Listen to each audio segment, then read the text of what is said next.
সবাইকে database MySQL কোর্সের lecture 2 তে লেকচার 1 এ আমরা কিভাবে ডাটাবেস ক্রিয়েট করতে হয়, তারপর টেবিল ক্রিয়েট করতে হয়, এরপর হচ্ছে টেবিলে ডেটা ইনসার্ট আর সেগুলো রিট্রিভ এই অপারেশনগুলো দেখেছিলাম।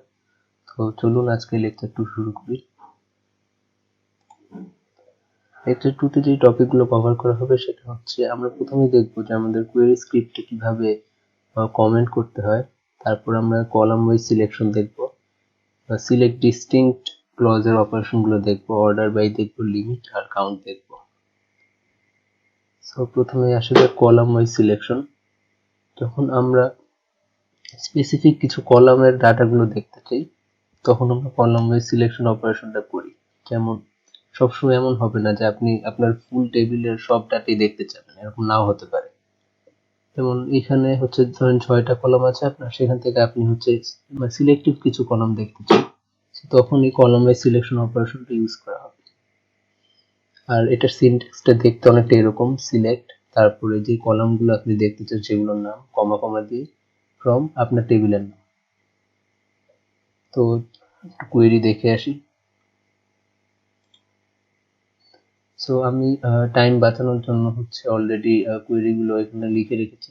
সো প্রথমে MySQL ওয়ার্কবেঞ্চে যখন আসলাম আমাদের কোনো ডেটাবেস সিলেক্ট করা নেই। সো আমাদের প্রথমে ইউজ আমাদের স্কুল ডেটাবেসটা এক্সিকিউট করতে হবে। সো এই যে এখন এটা বোল্ড হয়েছে, সো মানে এই ডেটাবেসটা এখন সিলেক্টেড হয়েছে।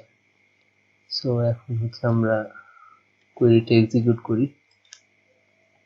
সো এখানে হচ্ছে আমরা দেখতে চেয়েছিলাম খালি সিলেক্ট আইডি আর নেম ফ্রম স্টুডেন্টস। সো আমার আউটপুট হিসেবে আইডি আর নেমটা শুধু দেখাচ্ছে। ওকে, কলামের সিলেকশন অপারেশনগুলো এরকম। আপনি চাইলে একটা আইডি মানে একটা কলামও দেখতে চাইতে পারেন আপনার স্টুডেন্টস টেবিলে কি কি আইডি রয়েছে। সো এই যে তখন শুধু আইডিটা দেখাবে।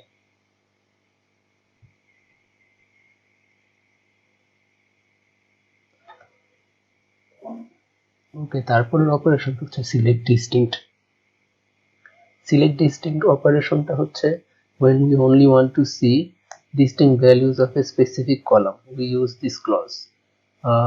আপনার অনেকগুলো রেকর্ড আছে, সেখানে যদি আপনি এমন চান যে একটা স্পেসিফিক কলামের শুধু ডিস্টিংক্ট ভ্যালুগুলোই আপনি দেখবেন, তো তখন এটা আপনি ইউজ করবেন। যদি একটু উদাহরণ দিতে হলে ব্যাপারটা আরো ক্লিয়ার হবে।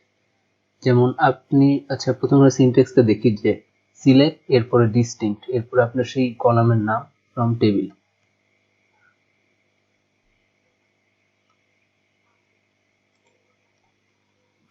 এটার একটা খুবই ভালো একটা উদাহরণ হচ্ছে আমাদের যে স্টুডেন্টস টেবিলটা আছে।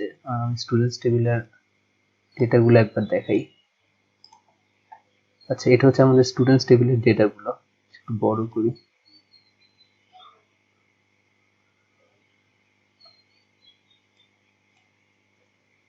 আচ্ছা, স্টুডেন্টস টেবিলের ডেটাগুলোর মধ্যে আপনার ধরেন এমন সিচুয়েশন হলো যে আপনার কোন কোন ডিপার্টমেন্ট এই স্টুডেন্টস টেবিলে রয়েছে শুধু আপনি সেগুলোই দেখতে চান। তো আপনি আউটপুট হিসেবে শুধু সিএসসি আর ট্রিপল এরকম দেখতে চান।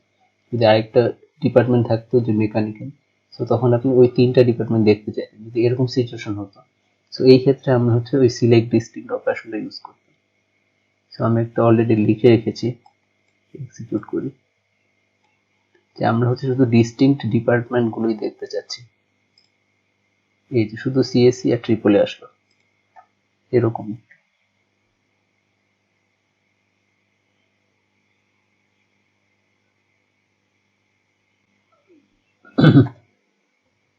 সো একটা কোয়েশ্চেন আসতে পারে যে আমরা কি সিলেক্ট ডিস্টিংক্ট সবগুলো কলামের জন্য ইউজ করতে পারি, আর এটাকে আদৌ আমাদের জন্য মানে বেনিফিশিয়াল হবে according to our student table.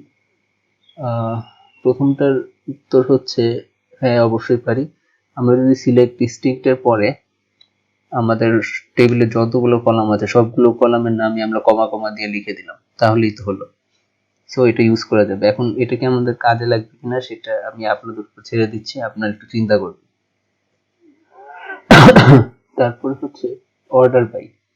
এখন অর্ডার বাই ব্যাপারটা হচ্ছে আমরা যখন একটা স্পেসিফিক অর্ডারে আমাদের ডেটাগুলোকে দেখতে চাচ্ছি কোন একটা কলামের, যেমন হচ্ছে আমরা চাচ্ছি যে আইডি গুলো ছোট থেকে বড় দেখাক অথবা বড় থেকে ছোট দেখাক, বা হচ্ছে ধরেন আইডি ছাড়াও হতে পারে যে আপনার স্ট্রিং এরও আপনি অর্ডার মেনটেন করতে পারেন। তখন হচ্ছে স্ট্রিং এর প্রথম ক্যারেক্টারের অর্ডারটা সে মেনটেন করা ট্রাই করবে। অর্ডার বাই এর সিনট্যাক্সটা এরকম যে সিলেক্ট, আপনি যদি সবগুলো ডেটাই দেখতে চান তাহলে অল, ফ্রম টেবিল নেম আপনার টেবিল নেম, অর্ডার বাই যে কলামের ডাটাগুলোর আপনি হচ্ছে অ্যাসেন্ডিং বা ডিসেন্ডিং অর্ডারে দেখতে চাচ্ছেন সেটার নাম, আর এরপর হয় অ্যাসেন্ডিং না হলে ডিসেন্ডিং, মানে যেই অনুযায়ী দেখতে চান। যেমন আমরা যদি চাই যে ছোট থেকে বড় দেখতে চাই তাহলে আমরা অ্যাসেন্ডিংটা ইউজ করবো, আর যদি বড় থেকে ছোট দেখতে চাই তাহলে ডিসেন্ডিং। দেখে আসি। আমরা যদি দেখতে চাই যে স্টুডেন্টসদের আইডি অনুযায়ী তাদের ছোট থেকে বড় ভ্যালু দেখতে চাই, সো তখন আমরা এইটা ইউজ করবো যে select all from students order by ID ascending. Run করি। এই যে এটা আমাদের ডিফল্টে এরকম ছিল যে আইডি ছোট থেকে বড়, তো আমরা এবার এটা ইউজ করে দেখি যে ডিসেন্ডিং, মানে বড় থেকে ছোট হবে আইডি অনুযায়ী। এই যে বড় থেকে ছোট হয়েছে আইডি অনুযায়ী। আমরা যদি চাই যে নেম অনুযায়ী, তো এখানে নেম দিই।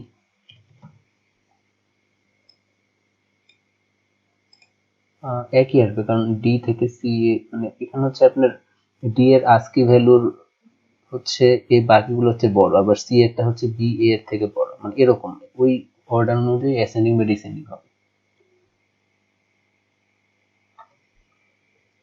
তারপরে হচ্ছে আমরা কি অর্ডার বাই মাল্টিপল কলামের জন্য ইউজ করতে পারি? হ্যাঁ, আর এটা আমরা পারি, আর এটা খুবই আপনার মানে কাজে লাগবে অপারেশনটা। আমি একটা উদাহরণ দিই তাহলে আরো ভালো ক্লিয়ার হবে আই গেস। যেমন আমরা আগে একটা টেবিল ক্রিয়েট করে নিই, কখন আমাদের দুটো কলামের উপর অ্যাসেন্ডিং বা ডিসেন্ডিং অপারেশন গুলো কাজে লাগবে। সো আচ্ছা, টেবিল অলরেডি এক্সিস্টিং ছিল। আচ্ছা,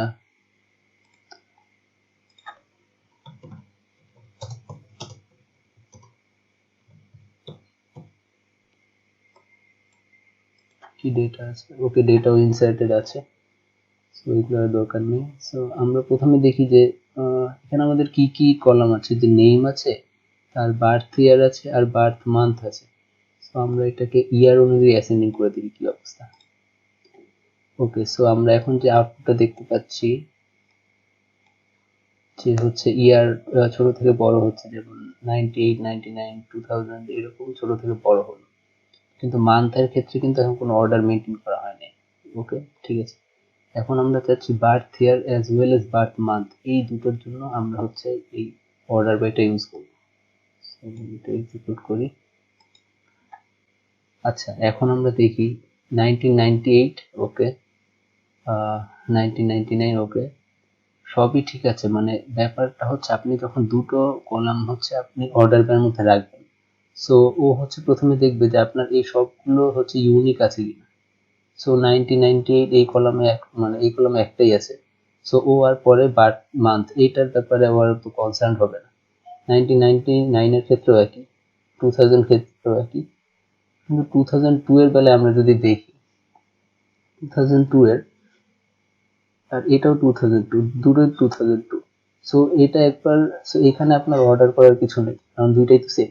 সো এর পরের আমি হচ্ছে জিনিসটা দেখবো যে এর পরের কোন কলামকে প্রিফারেন্স দেওয়া হয়েছে। সো বার্থ ইয়ারের পরে বার্থ মান্থ, সো এই বার্থ মান্থে আসার পরে তখন সে এই অ্যাসেন্ডিং অর্ডারটা মেনটেন করবে যে 3-5।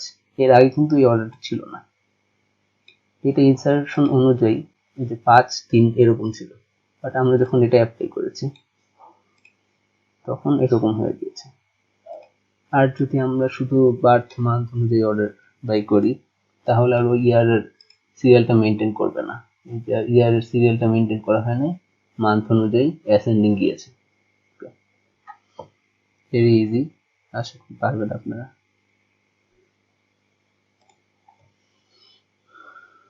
ওকে, এক্সাম্পল সিনারিও দেখা হলো। ওকে, আমাদের পরেরটা হচ্ছে লিমিট। এখন লিমিটটা আমরা হচ্ছে তখন ইউজ করি যখন আমরা একটা রেঞ্জ না, বলবো যে আমরা একটা নির্দিষ্ট পরিমাণ আউটপুট দেখতে চাই। যে আমার টেবিলে সাপোজ 10টা ভ্যালু আছে, টোটাল 10টা রো আছে, আমি প্রথম 2টা অথবা প্রথম 3টা রো দেখছি, এরকম যদি হয় তখন আমরা লিমিট ইউজ করতে পারি।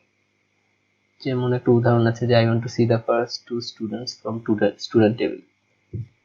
আর লিমিটের সিনট্যাক্সটা এরকম যে সিলেক্ট অল, মানে আপনার কলামের নামগুলো ফ্রম টেবিল নেম লিমিট, তারপরে কতটুকু পর্যন্ত আপনার লিমিটটা আপনি সেট করতে চান সেটা। একটু উদাহরণ,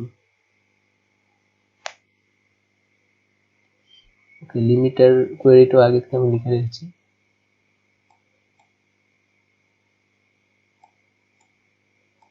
select all from students limit two, মানে আমি হচ্ছে দুটো রেকর্ড পর্যন্ত দেখতে চাই স্টুডেন্টস টেবিল থেকে। সো এই যে আমাকে দুটো রেকর্ডই দেখালো, আমি যদি চাই যে আমাকে তিনটা রেকর্ড দেখান, সো আমাকে প্রথম থেকে তিনটা রেকর্ড দেখাবে। তারপরে আমরা কি অর্ডার বাই আর লিমিট একসাথে ইউজ করতে পারবো কিনা? হ্যাঁ, এটাও আমরা পারবো, আর এটা খুবই ভালো একটা উদাহরণ আমি রেডি করে রেখেছি, তো দেখি আসে।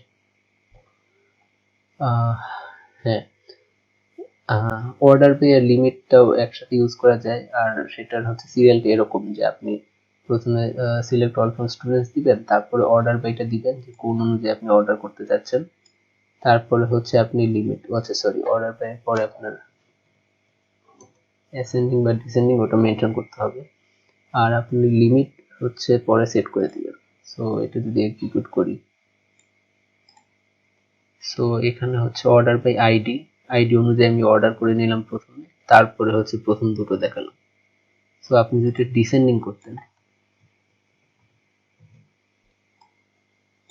তাহলে হচ্ছে এই যে প্রথমে হচ্ছে সে আইডি ডিসেন্ডিং অর্ডারে করে নিত 4 3 2 1, এরপরে সে প্রথম দুটো দেখাতো 4 3, জিনিসটা এরকম হয়।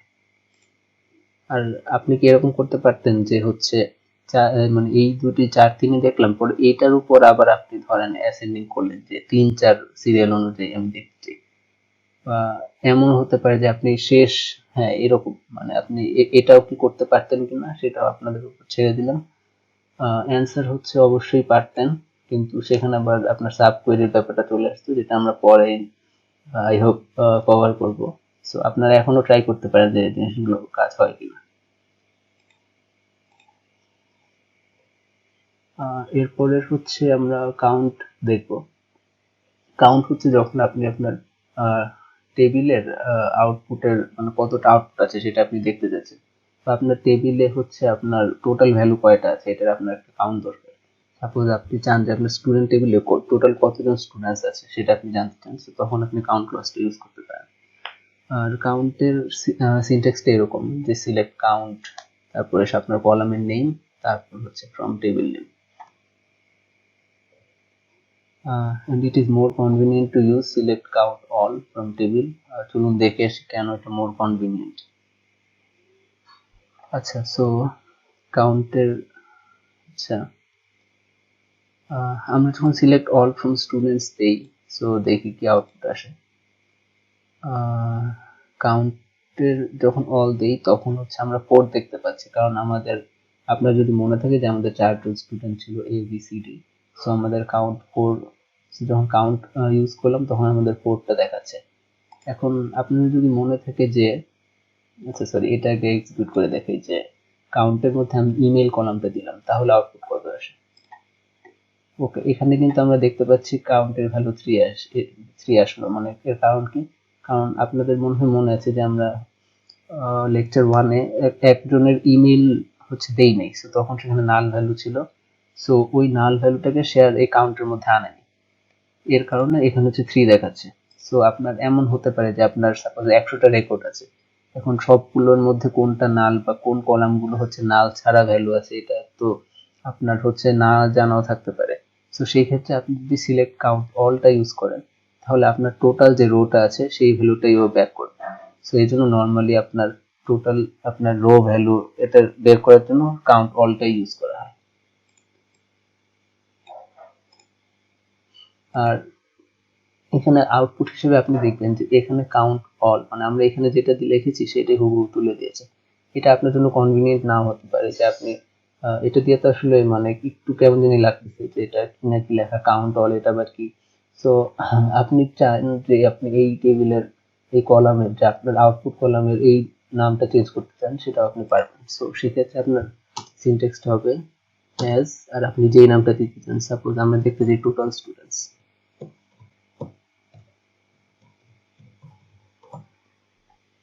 সো এখন রান করে দেখি।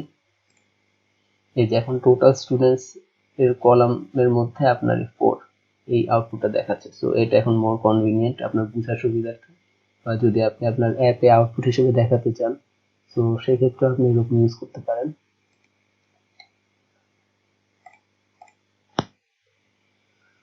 হ্যাঁ, আজকের লেকচারের জন্য এতটুকু ছিল। আমরা আমাদের যে অবজেক্টিভ গুলো ছিল সেগুলো কমপ্লিট করেছি। আমরা প্রথমে দেখতে পেরেছি যে কিভাবে কমেন্ট করতে হয়। ও সরি, কমেন্টের ব্যাপারটাই আমার দেখানো হয়নি। আহ, আচ্ছা, আসলে আপনি হয়তো এর মধ্যে খেয়ালও করেছেন যে আমি এখানে কমেন্ট করে লিখে রেখেছি limit order by plus limit. So এগুলো আমি কমেন্ট ইউজ করে করেছি। কমেন্টের ব্যাপারটা হচ্ছে সিঙ্গেল লাইন কমেন্ট হতে পারে কিংবা মাল্টি লাইন কমেন্ট হতে পারে। এখন সিঙ্গেল লাইন কমেন্টের জন্য আমরা হচ্ছে এই দুটো ড্যাশ এটা ইউজ করব, ড্যাশ ড্যাশ। কিন্তু এরপরে যদি আপনি আবার লেখা শুরু করেন, সাপোজ এই যে সিলেক্ট দেখছেন নীল নীল কালারের, এটা কিন্তু চলে গিয়েছে, মানে এটা ভ্যালিড না। সো আপনার ভ্যালিড হওয়ার জন্য একটা স্পেস দিতে হবে, তাহলেই হচ্ছে সে একটা সিঙ্গেল লাইন কমেন্ট হিসেবে এটাকে অ্যাকসেপ্ট করবে। স্লিপ বা এরকম সামথিং, যা যা কমেন্ট ডিফারেন্ট করলেন। আরেকটা সিঙ্গেল লাইন কমেন্টের সিনট্যাক্স আছে, সেটা হচ্ছে আপনি যদি এই হ্যাশ চিহ্নটা দেন তাহলে হচ্ছে ওই কাজটা করবে, এই সিঙ্গেল লাইন কমেন্টের কাজটা করবে। আর এমন হতে পারে যে আপনি মাল্টি লাইন কমেন্ট ইউজ করতে চান, তখন হচ্ছে নর্মাল সি এর সিনট্যাক্সের মতোই